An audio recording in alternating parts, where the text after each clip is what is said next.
Masya Allah, tarabakallah. Hari ini kita dihadirkan seorang insan dari mana ya? Pucung Selangor. Daripada Selangor, Sharifah. Okay, masalah dia apa ya?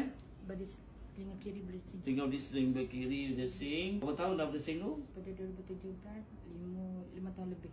Okey, 5 tahun lebih. Belah kiri berdesing berterusan. Ya. Bunyi?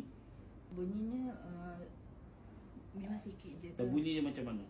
Sering, tapi sentiasa. Sentiasa. Okey, baik. Bismillah.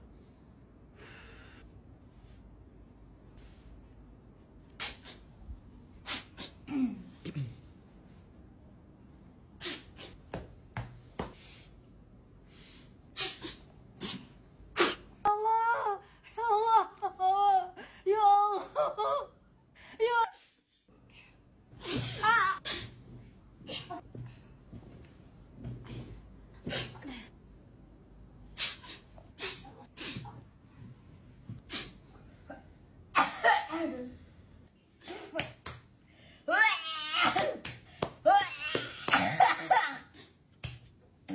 Masya Allah, tarabakallah. Hari ini kita ada Puan Sharifah daripada Selangor yang ada masalah tinggal bersin, badan sakit dan sebagainya. Betul ya? Tadi sakit badan, kepala bau, kepala, yang tangan serak kan, alhamdulillah dah senang. Lepas tu lenguh belakang, kaki dah alhamdulillah sangat-sangat.